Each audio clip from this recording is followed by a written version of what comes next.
Salut tout le monde et bienvenue encore une fois sur ma chaîne. Dans la vidéo précédente, on avait vu le glaucome comme maladie chronique et la vidéo d'aujourd'hui portera sur le glaucome par fermeture de l'ongle. La crise de glaucome aigu constitue une urgence médicale. Elle est secondaire à une hypertonie oculaire majeure qui engage le pronostic visuel par atteinte irréversible du nerf optique et malheureusement une cécité définitive. Pour cette raison, le diagnostic doit être rapide et la mise en route du traitement hypotonisant sans délai pour garantir le retour à la normale.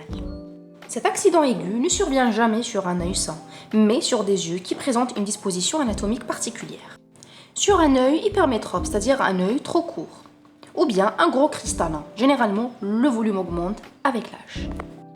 Le terrain concerné. Il s'agit généralement du sexe féminin, l'âge plus de 40 ans, chez les Asiatiques et les antécédents de glaucome dans la famille.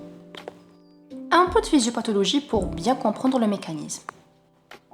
Ces sujets prédisposés risquent d'une circonstance déclenchante qui est une semi-médriase, qui va provoquer un blocage pupillaire, c'est-à-dire un blocage du trabéculum par l'iris.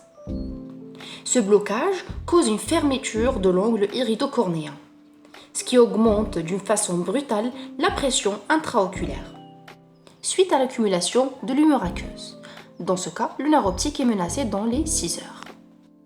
Les facteurs favorisants.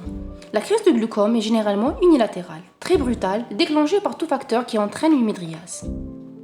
Notamment le stress, suite à une décharge d'adrénaline, les différents médicaments à effet sympatholytique comme l'atropine lors d'un examen de fond d'œil par exemple, les sympathomimétiques comme l'adrénaline, les antidépresseurs et les antispasmodiques. Un séjour dans l'obscurité, par exemple au cinéma ou lors d'un passage dans un tunnel. Pour récapituler, un facteur médriatique sur un œil prédisposé provoque un blocage pupillaire, ce qui entraîne une crise aiguë par fermeture de l'ongle. On arrive à la partie la plus importante, comment reconnaître cette crise cliniquement.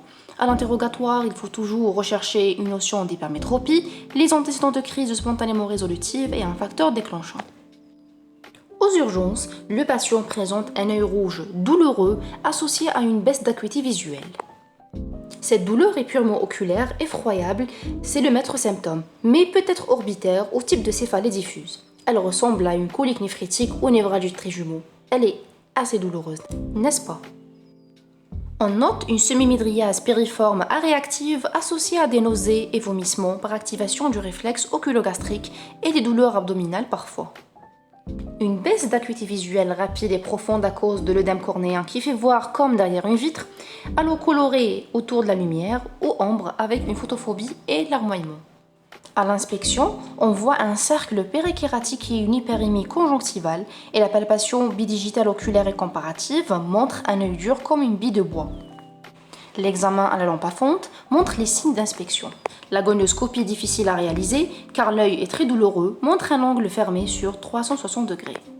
Le tonomètre montre une pression intraoculaire très élevée à 50 voire 70 mm². L'examen de l'œil contralatéral est systématique car la crise peut se bilatéraliser, montre une chambre antérieure et un angle iridocornéen étroit. Et enfin, la prise en charge. L'hospitalisation s'impose et l'arrêt de tout médicament déclenchant est primordial. Les objectifs. Notre prise en charge vise à hypotoniser le globe oculaire, c'est-à-dire diminuer la pression intraoculaire, lever le blocage pupillaire et prévenir la récidive épsi et contralatérale. Pour cela, on a recours aux hypotonisants administrés par voie générale, type d'acétazolamide ou Diamox 500 mg, puis relais par os en comprimé de 250 mg chaque 8 heures, associé au mannitol à 20%, 1 à 2 g par kilo. Le traitement local n'est débuté qu'après avoir baissé la pression intraoculaire par les hypotonisants. On utilise un myotique comme la pilocarpine, une goutte chaque 15 minutes jusqu'à l'obtention d'un myosis, puis une goutte chaque 6 heures jusqu'à la réalisation de l'iridotomie périphérique à détailler par la suite, et un bêta-bloquant en collyre. L'iridotomie au laser est réalisée afin de prévenir et traiter les poussées de tension oculaire. L'ophtalmologiste réalise un trou au niveau de l'iris. Cette fine ouverture permet l'évacuation de l'humeur aqueuse bloquée derrière l'iris vers la partie antérieure de l'œil.